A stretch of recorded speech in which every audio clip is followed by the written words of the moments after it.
were no accidents, as parents would say to their children.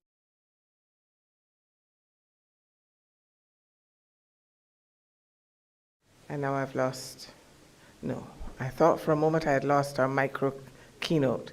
But Gary, I know that you're going to allow us to resume and continue with Bartlett after. I know there's lots to talk about. But thank you all. At this juncture, we wanted to open your vistas a little bit from the conversations that have been taking place to allow you to see things from a very different perspective. And it is difficult to have a meeting about the Caribbean and for the Caribbean without CARICOM. And therefore, it was our pleasure to invite the director of the Caribbean Single Market to join us and look at the future of Caribbean media and technology and bring us some insights and strategies. So please join me in welcoming Mr. Leo Preville.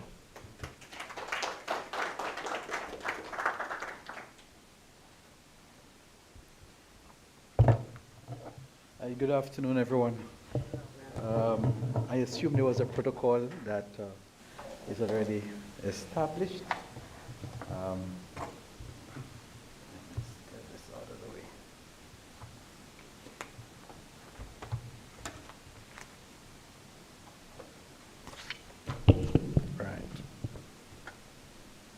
Right. So I had an address prepared, but I'm not sure if I am able to use it now, having listened to the discussion here on the telecoms infrastructure side and how rapidly this is evolving, and to speak on insights and strategies between Caribbean media and technology.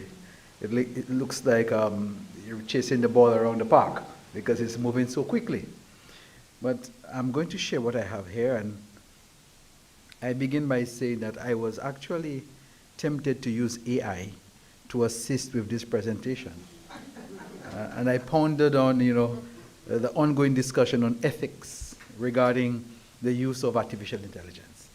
My decision to generate a paper without the assistance of AI is neither here nor there, but the reality of technology is here and it is with us. The future of Caribbean media is also inextricably linked to and influenced by the vagaries of the new and rapidly advancing technologies.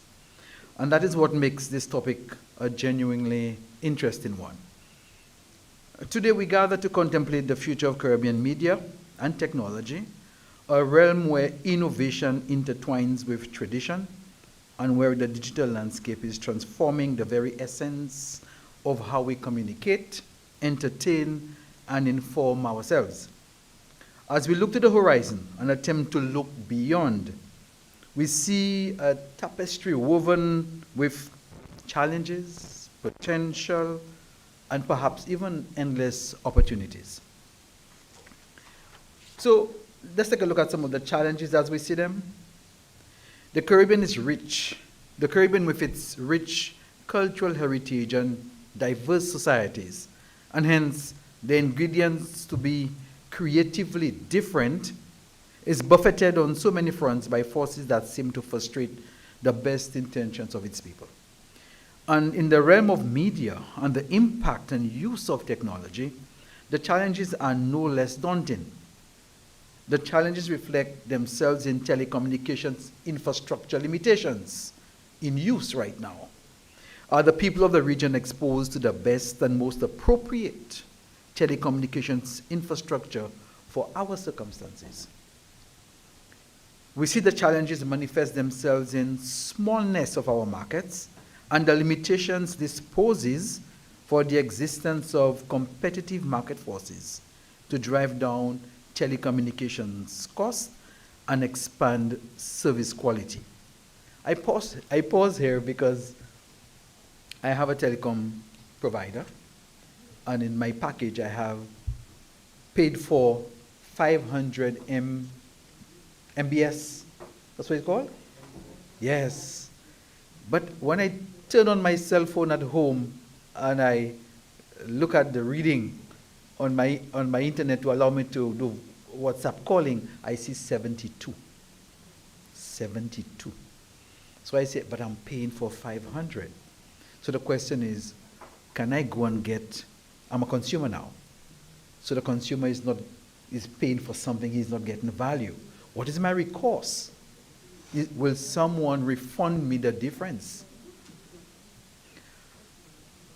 Am I able to do what I want to do without the call dropping every time? I paid for 500 MBS. So the smallness of our markets make it, in a sense, make it difficult in terms of using the forces of market forces to drive competition and lower cost. We have unequal access to technology, and there is the perennial nature of the ownership and control of traditional broadcast media and the power of political influence on the content of news. Then there is the matter of the level of training and professionalism of our journalists, and hence the associated level of trust and public confidence in the content of our newscasts.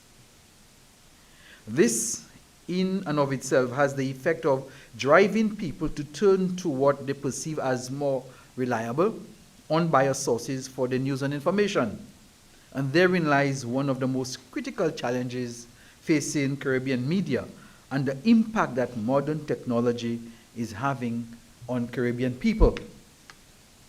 If Caribbean media, especially news, is perceived as biased or influenced by domestic political forces, then other sources become more attractive. These sources become social media, online content from a variety of sources, the credibility of which cannot be readily verified. Technology has also made media instantaneous. This is reflected in the 24-hour news cycle with the blurring of opinion and facts. In an attempt to follow, if not adopt this pattern, media houses have turned to members of the public to send into the newsrooms anything that looks like news happening in your community. Instructions are, just shoot in landscape on your cell phone and send it via WhatsApp. Everyone is now a journalist.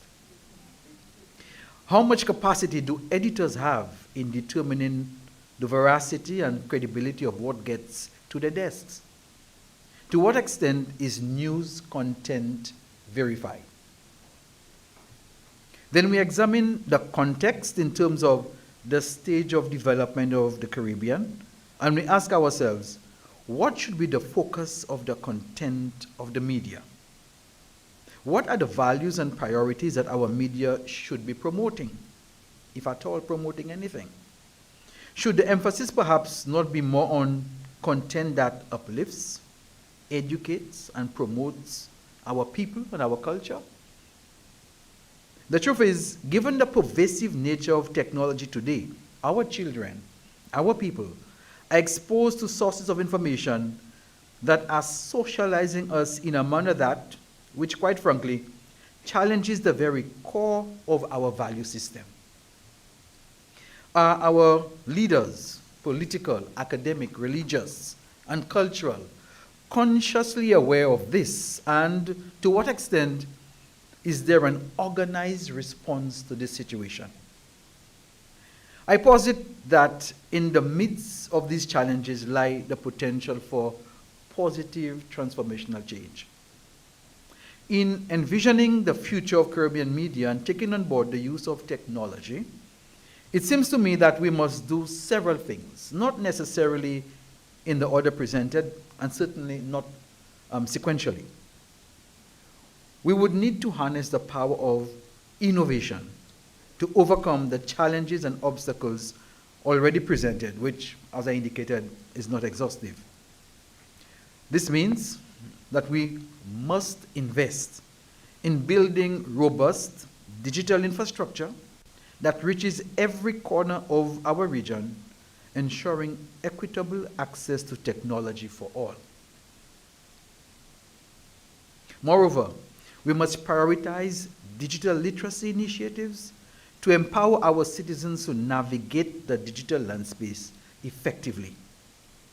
It is only when our people are knowledgeable of and comfortable with the technologies that can facilitate the growth of Caribbean media that the innovation we speak to will come through.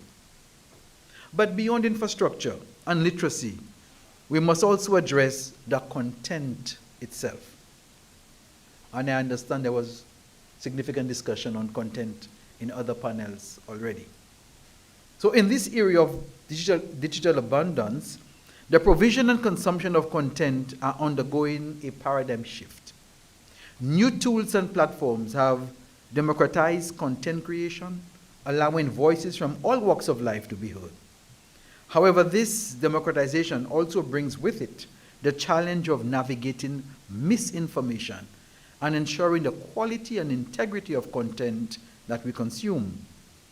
And here I don't refer simply to news. I refer to all content, whether disseminated through electronic or print media.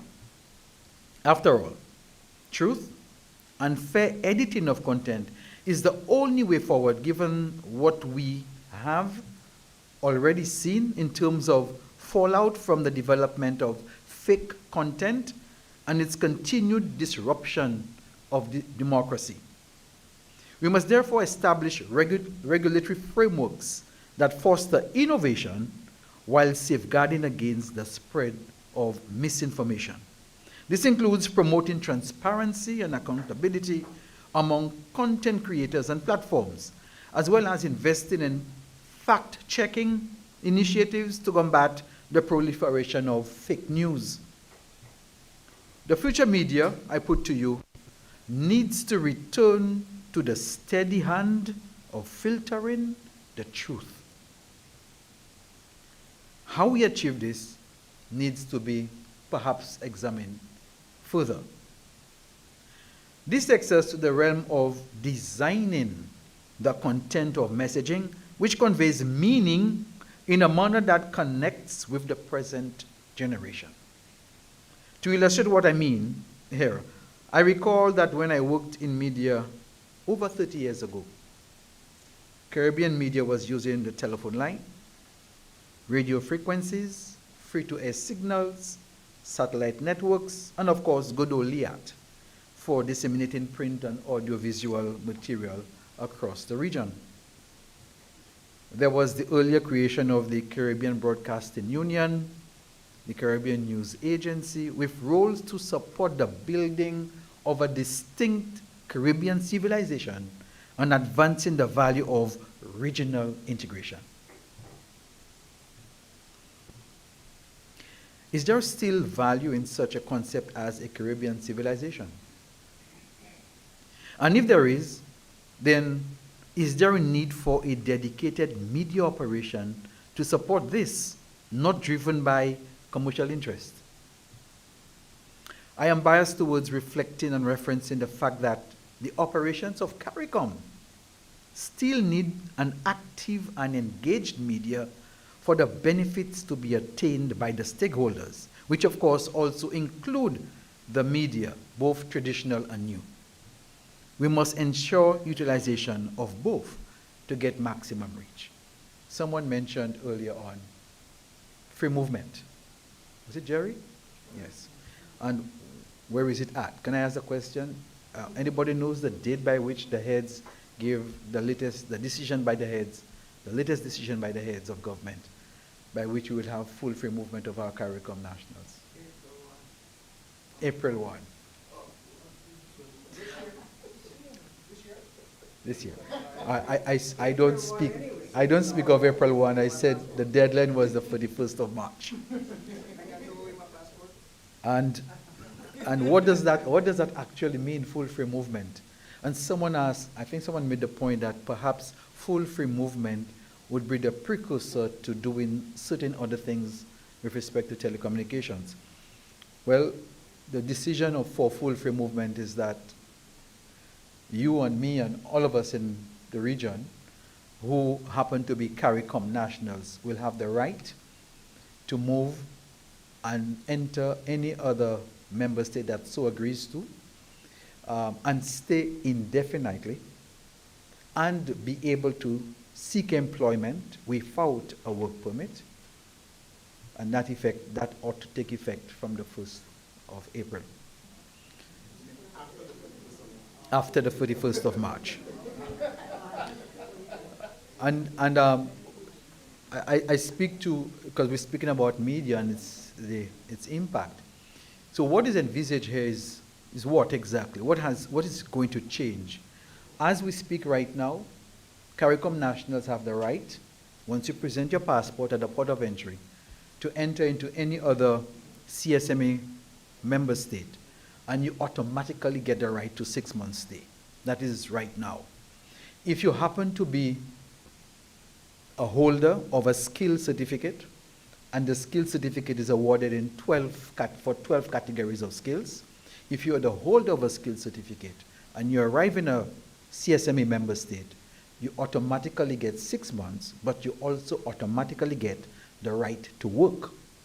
And within that 6 months, once your skill certificate is authenticated, you have the right to indefinite stay. But that is with respect to skills holders. And also, your dependents and spouse also have the benefit to indefinite stay and to work. That's your spouse. So what's different between what we currently have and what is being spoken to? The major difference is that instead of persons getting the benefit of indefinite stay on the basis of having a skill certificate, you get the benefit of indefinite stay on the fact that you are just a CARICOM national. So the issue of your skill level is no longer a qualifying factor to have free movement. And you can travel on a one-way ticket because you stay for how long you want. I see a question. Question, if you say free movement, do I still need a passport? You need a passport because someone has to identify you as coming from the Caribbean. It's not for the rest of the world. It's only for CARICOM nationals. I understand that the passport itself, so actually when we talk about ID card, we have one thing called trace in the Caribbean. Stephen, sorry. So I'll, yes, so, no, we'll get the questions. Now, so, we at the CARICOM Secretariat, we acknowledge the importance of using the new tools for content creation. For example, our online platforms for disseminating information from last week's meeting of the Conference of CARICOM Heads of Government must be effectively used to compete with the plethora of available content. And I speak that way to tell you that even when we speak of Caribbean media and technology, the use of new platforms and the approach that must be used to make the content relevant in and of itself is a challenge.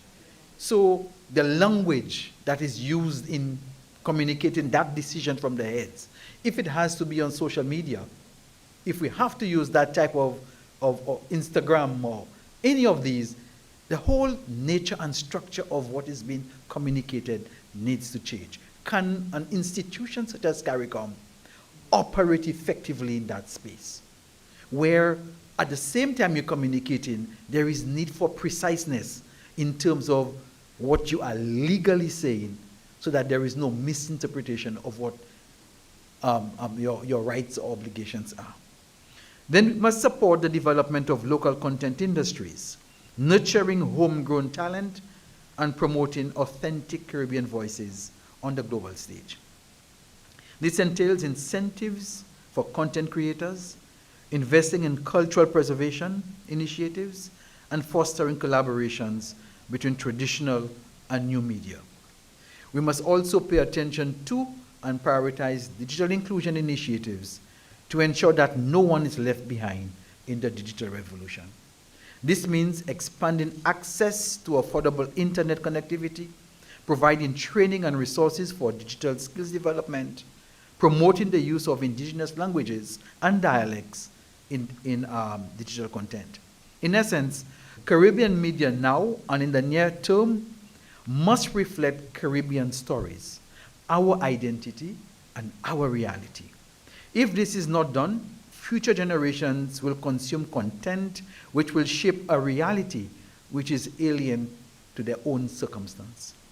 In closing, I wish to commend the Barbados Broadcasting Authority, the International Institute on Communications, and the Ministry of Home Affairs and Information for working together to see the launch of a Caribbean chapter of the IIC.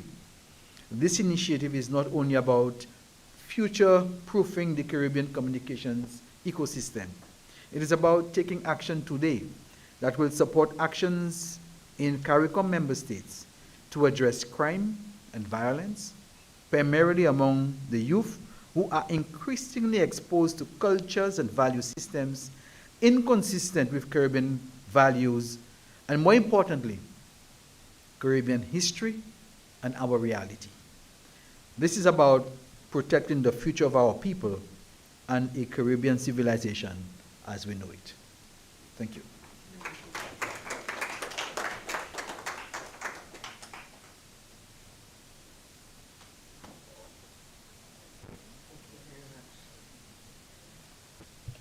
Thank you very much, Liu Preville, Director of CSME. Were there any questions?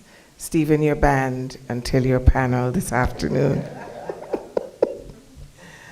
If there are no questions, I'm going to move out of the way so that we can ensure the space is ready for our colleagues who are now going to take a look at the second half for this segment, which is really embracing the digital future and the Caribbean's role in the global arena. We deliberately wanted to bring a fresh approach to this topic, and I'll say no more than that, but introduce you to two of Barbados' finest creatives, Mr. Russell Watson, who is behind the scenes, kind of, sort of, but on the screen, and a gentleman that I believe most Barbadians and regional people do know. They may know his voice a little more than his face, but he is a spoken word artist and an artivist. And I will invite you all to welcome Mr. Adrian Green to share with you.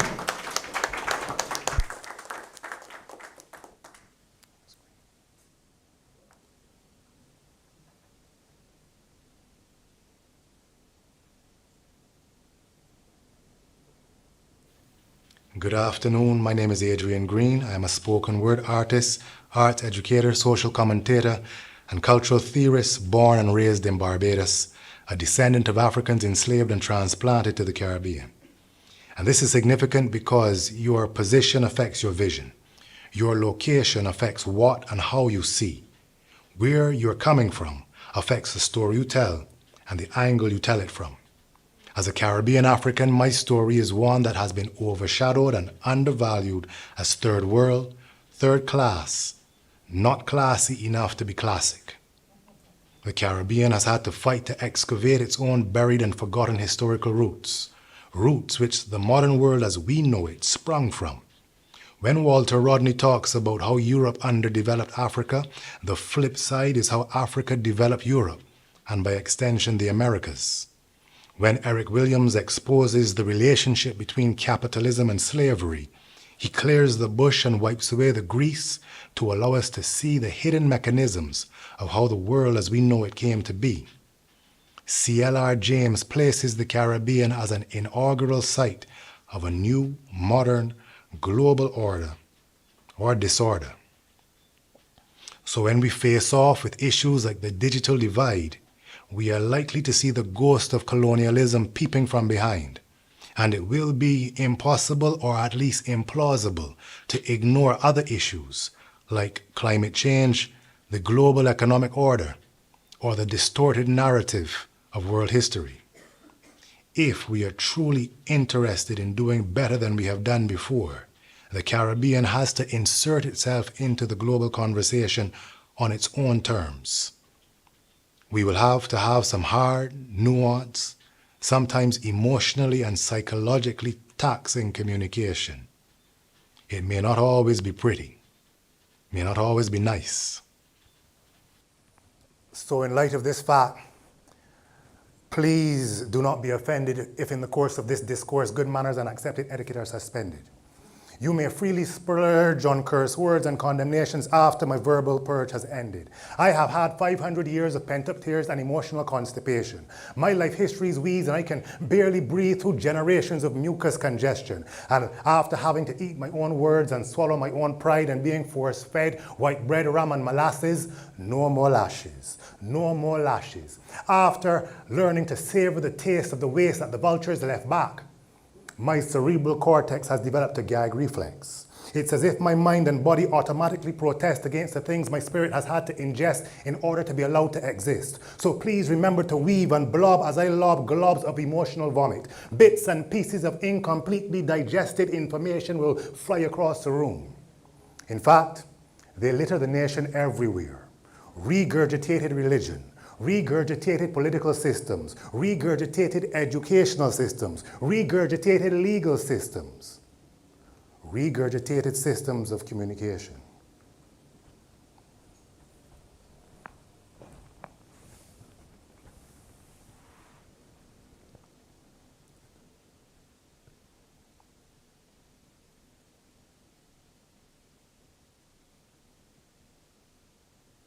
In order to efficiently curtail a people's freedom for an extended period of time, you will have to communicate to those people that their condition is the natural way of things. Make them recipients of a diabolically tailored communication packaged as religion, science, philosophy, history. Make it aesthetically pleasing and pretty. This is, of course, after and concurrent to them being subdued violently. This is why the saying, emancipate yourselves from mental slavery, none but ourselves can free our minds, resonates so deeply. It could be rephrased as, communicate the truth about yourselves to undo the ties of the lies others have told about you.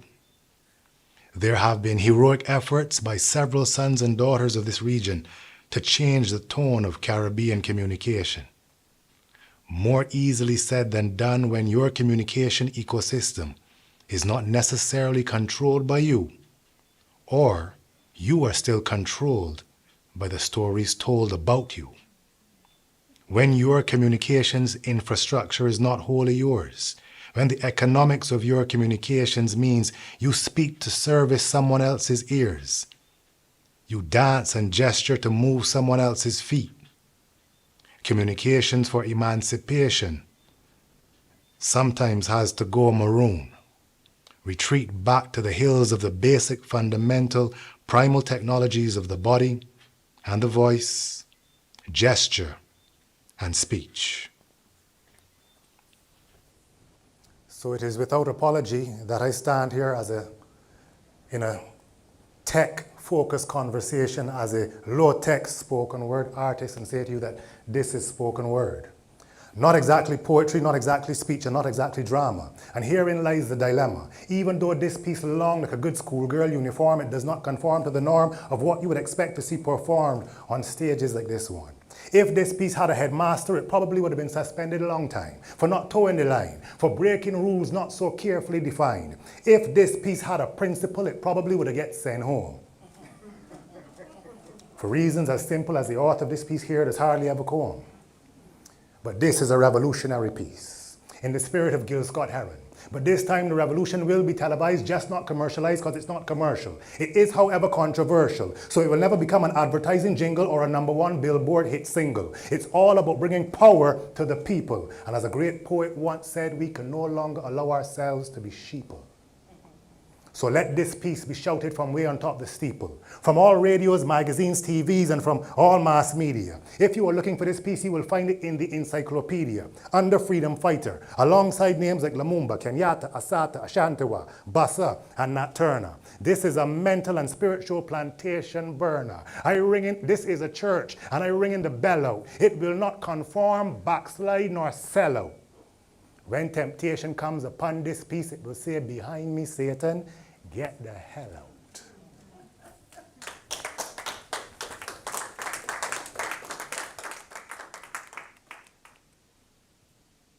Caribbean people have gone through 500 years of hell and come out holding torches. They've turned screams to song, found their voice where it was once stifled, found power in speaking truth to power. It has been said that the Caribbean punches above its weight. If this is true, it is not without sustaining major blows and damage. We need a leveler, something to even the odds, to amplify the Caribbean voice so it can find its power in speaking truth to itself as well as to others. Do you understand the power of the words that are coming out of my mouth? If you understood the power of the word, you would understand that you have the power to bring down the house with a word. But you know this. You know this because you feel it when certain songs are sung. You know this because you feel it when certain passages are read. You know this because you feel it when you hear the recordings of the voices of certain great ones who are dead. And if you didn't know it before today, you will know it when everything which has to be said has been said. What inspiration, what elevation, what motivation. The word is fuel to my engine. The word is the foundation and the root, and it's up to me to see that they bear fruit in my life. I must make Martin's dream a reality. I must redeem Marley's redemption song. I must decipher Malcolm's X Factor. I must take these words of power and sound and make them flesh so that when I look into the mirror, I see a reflection of an amalgamation of the best that comes before me. But understanding the power of the word, I choose my words carefully. Careful not to speak and broadcast my words recklessly or without consideration. Because far too often, we are speaking poison.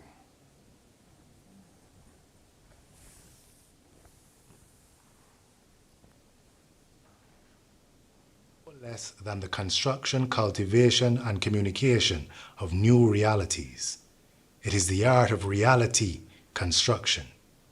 When we talk about communications today, we talk primarily about the science and technology of it. For the Caribbean, it is also a revolution in the art of communication that is necessary. The symbolic coding of generations of emotions and experiences into contemporary consciousness. This is communications work. This is hard work. This is heart work. If we are going to bridge that gap between the content providers and the rest, we have to understand that art is hard work. Art is hard work. Art is heart work. A real artist can burn as much calories doing this as somebody lifting weights or doing yard work. Our hearts work over time, beating beneath the pavement of our chest in time with a rhythm of thoughts and emotions which may be out of step with the times. Yet we step to the line and run when the gun of inspiration fires. And more times it don't be in front of a cheering crowd, you know. Oftentimes it's to be in front of a jeering choir saying, art? What you gonna do with art? You can't do nothing with art. You sure that you want to be an artist? Yes, because that is where your heart is. But to them, art is the class that you send students that can't pass math or become a scientist. But if they were to look at it scientifically, they would see that art is physics, because a body at rest will stay at rest unless acted upon by an external source which sets it in motion. Art is energy in motion, packaged emotion, meant to impact upon your spirit and set it in motion. Art is chemistry, because when words, notes, dance steps, or any of the other artistic elements combine, the resulting solution can be an explosive expression causing a chemical reaction when poured upon your mind. Art is biology, quite possibly the most efficient way to study the anatomy of human nature. So you see that artist?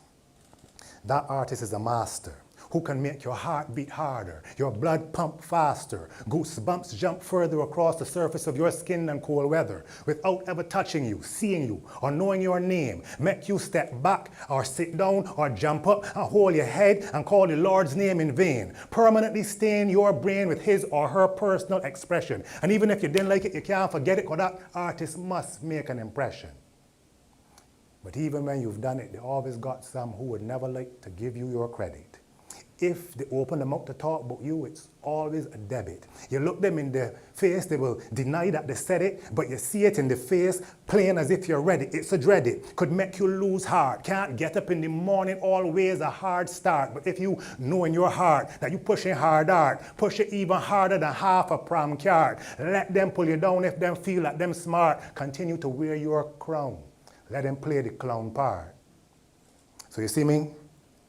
I ain't got time to feel hard up, hard done by hard luck. I know nobody else but I about hard work. I's a Mack truck with a cutlass, olive green fatigues a cut bush. Never fatigue, you must trust, it's a done deal, I must bust. The iron in my veins just will not rust. Don't think that I'm strange, it's just I got guts, I am not nuts. Don't feel I got loose screws, it's just that some people don't seem to understand that these are new times with new rules, and they don't want to follow the leaders of the new schools. So a bad mind make them mouth flow out like loose stools. But if you's a real artist, you ooze electricity coursing under your skin, hotter fire in your wire coursing within, flowing up spinal columns like a cobra with ease, like rods pulling current in the current and swarming like a swarm of killer bees. If you's one of these, I beg you hold strain, but don't strain. Train your thoughts, but don't change. Keep on track and survey the whole range of possibilities from every angle, and wrangle all the powers that you've got to pop the ropes and untangle the knots. What can stop you? If your intentions are righteous and true, and you are willing to work hard and think hard and do what you've got to do, who is giving up?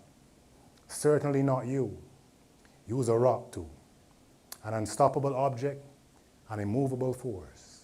And maybe you used to be in love with having it easy, but you've obtained a divorce and wed yourself to hard work, not by compulsion or by force, but by choice. And all who don't like it could keep noise until they're hoarse. And of course, you and hard work will live happily ever after. And many people will wonder how you could work so hard and think so hard and still be filled with so much laughter. It's because art is life, and life is the real art. The true artist seeks to master. So what is the mantra? I got to keep repeating over and over again in my mind. Success equals deep thought plus hard work multiplied by time.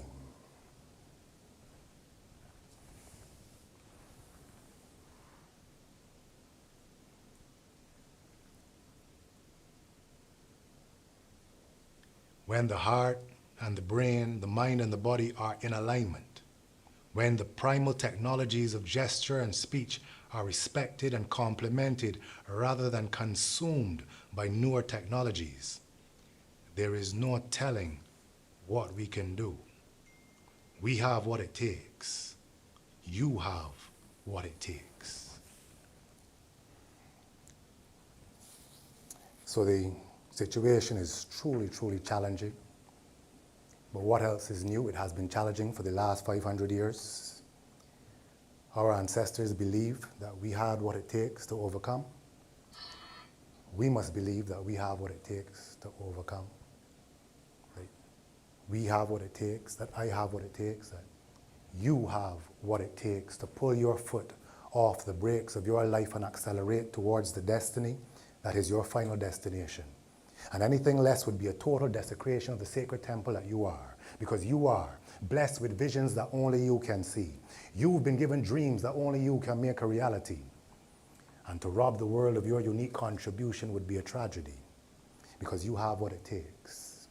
You have what it takes to take those dreams from behind your eyelids to right in front of your very eyes. From the back of your mind to right in your front lawn or anywhere you want it. Flaunt it. Your greatness is not to be kept secret. It ain't like the good cutlery that only special guests get to peek it. Seek it. And when you find it, shine it like a star. A light to guide others like you, lost stars, to their rightful place in the sky. How high you want to travel? How high you really want to travel? Because we can hover like years above the earth's surface, or we can roll up in the gravel. Because we dig our own graves and we build our own castles. So let me know if to hand you some cement blocks or a shovel. One time I asked that question in a primary school, and the little girl said, Mr. Green, hand me a space shuttle, because I plan to build a mansion on the moon. And I don't cool out. I said, little girl, do you really have what it takes to get that high? Or you just a hot air balloon? But when I looked into her eyes, I said, nah, boy, you have what it takes. You have what it takes to shake off the shackles of fear off of your shoulders, ankles, and wrists and dive into the abyss of perils and risk, making mistakes and missteps, but still pumping your fist in victory. Confidence is not arrogance, and though life is full of mystery, we should not be mystified. In the court of history, our ancestors have already testified that we have what it takes. By their very survival, when death would have been an easy escape, our ancestors expressed their faith that we, their descendants, would one day wake and take our rightful place in this race. Firm and forceful, but full of grace. Through your tongues, your ancestors taste success. Through their sacrifices, we are blessed. So nothing less than our best is required. It's time to get fired up and quake all those who would underrate you, so they will never, ever again ask you if you have what it takes. Because it would be obvious for everybody to see that you do have what it takes. Thank you for listening.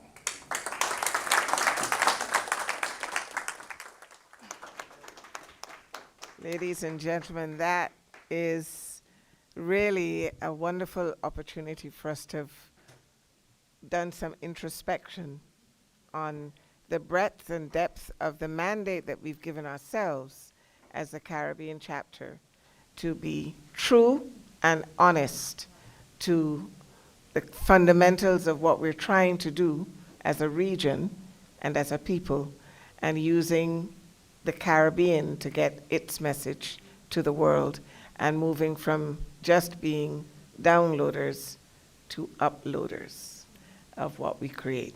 So a very special thank you to Russell Watson and Adrian Green. Thank you both, Adrian and Russell.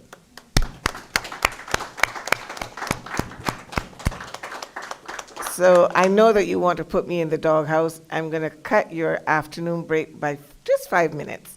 You're free to get some refreshments and come back for the panel I know everybody wants to be part of. It is looking at artificial intelligence, data privacy, and of course, all of the things that you want to hear about. And Bartlett Morgan is chomping at the bit to moderate for us. Yes, I can notice it behind your mask, Bartlett. So, back in 10, I was tempted to say 5, but no, 10.